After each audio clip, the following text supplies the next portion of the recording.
Yo, too. What's good? It's your boy Benjamin. Say my name with confidence, and today we come back here with another video. And I'm gonna come clean. Yeah, I'm gonna come clean. OnlyFans creators have to get a real job now. So, like I'm saying, bro, like a lot of bitches, it's just gonna come up with another website is just gonna come up, and if it's a simp, bro, it's a way. If it's a simp, bro, it's a way.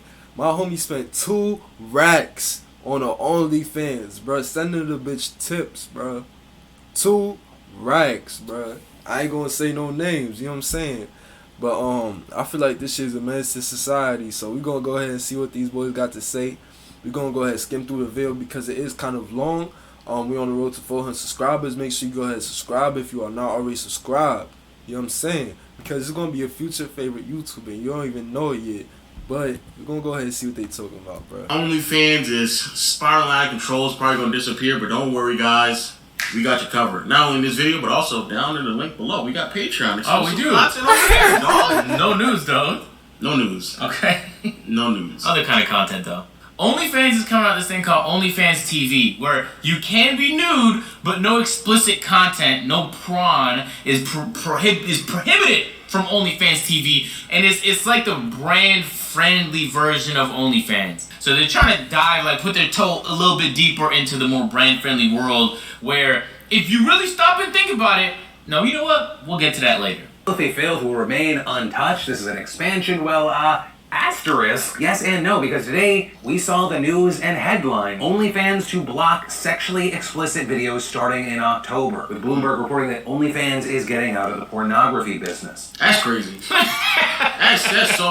That's massively crazy. And the only reason why I say it's crazy is because we all know for like a year and a half to 2, it's literally been blowing up. Like the site has been blowing up because of that content. But OnlyFans used to be like a Patreon is right now. Oh yeah, for sure. Like it used to be just people finding ways to monetize off of the platform that they got large on. That's what OnlyFans was. There wasn't a lot of traction there. I remember scrolling past it and thinking like, oh, this shit is ass, and I moved on.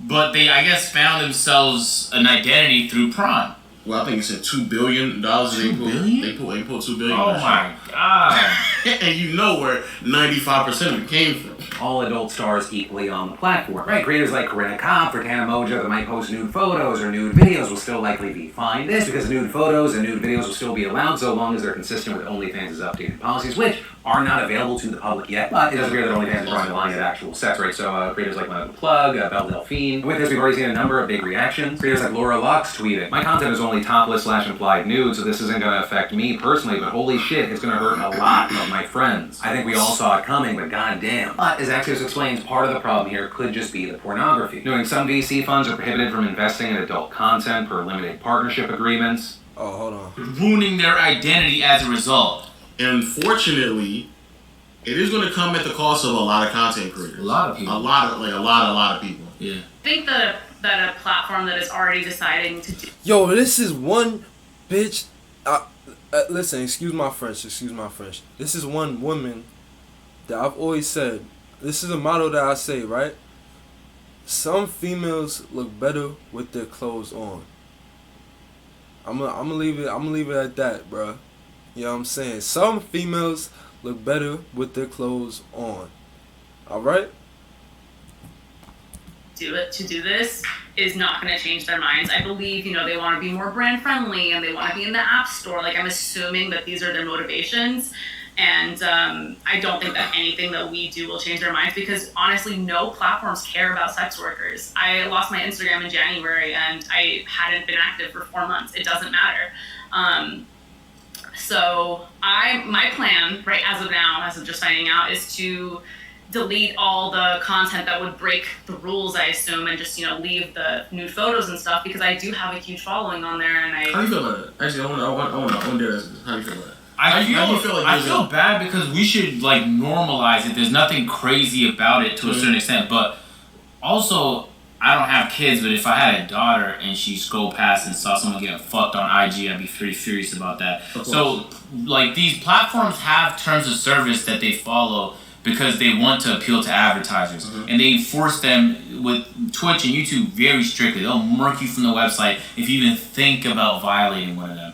So it's like, yeah, it's not, nothing is really open to sex workers, but that's largely because the people that have money, the brands, don't like sex workers. So the problem is not really the consumers, it's the fact that the brands don't want this type of content anywhere near their brand. Yeah. And it's all just a mental thing. People just look down upon stuff like this. I think the masses obviously are much more progressive than the people who hold a lot of the money and gatekeeping in certain ways. And so I think what's happening is that you all are really pushing against something that unfortunately just isn't going to change. And so the reality is that you might just be legit independent through and through, and then just find your own way. There are some brands out there who will align and they will do it, but for the money that is needed to keep a site like OnlyFans up and for it to be pushed, like they're not gonna be able to get them. Yeah, and to a lesser extent, you see rappers with face to a professional setting. That hurts me. But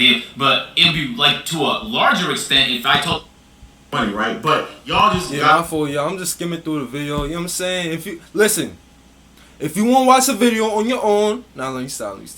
If you want to watch a video on your own, go ahead and do that. You know what I'm saying? But I'm just skimming through a video. Away when it was fine, and so now here we are, and we like try to tell y'all like, yeah, the content y'all are doing is like not long lasting, not even the slightest. Not only if OnlyFans doesn't stop it, but inevitably you're not going to be able to you're not going to be the hot chick on the block.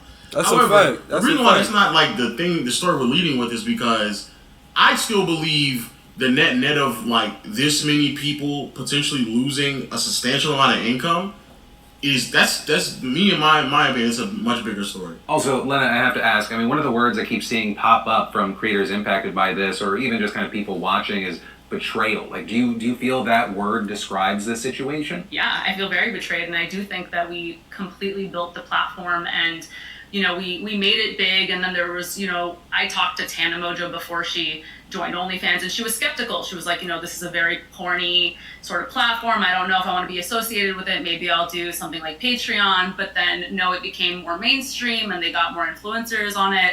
Corinna, all these other girls who are just considered more mainstream. And then now it's like, all right, we don't need the girls who helped us get here, and we're just going to try to get more, celebrity type people on instead who would never actually cross into the sexual activities part of it. And it really sucks because, I treat this like a business, and I have a team of people that I'm their livelihood. And But at the end of the day, right, how is it affecting, the consumer, right? So think about the average consumer. The average consumer is a little boy, grown man, just a man. The average consumer is a man in general, right? They go ahead, they do what they do. They purchase videos that they can find online, but for free, but they still purchase them. They bust they nut, you know what I'm saying? Then they don't, but they get addicted to that shit, you know what I'm saying? And that be fucking people's lives up. The prawn, that should be fucking people's lives up, you know what I'm saying? So if people was over here fucking their life up over this shit, putting their whole life savings into this shit, bro, you know what I'm saying? Who is it really hurting, bro? It's like you just, you know what I'm saying? So I don't really have an opinion because I feel like both sides are wrong. I feel like the consumer is wrong for even giving them a platform to make money off of this, and I feel like the producers, which is the creators, they're wrong for even putting this type of content out because they don't know. A lot of people say I don't know, but it actually hurts a lot of our men, you know what I'm saying?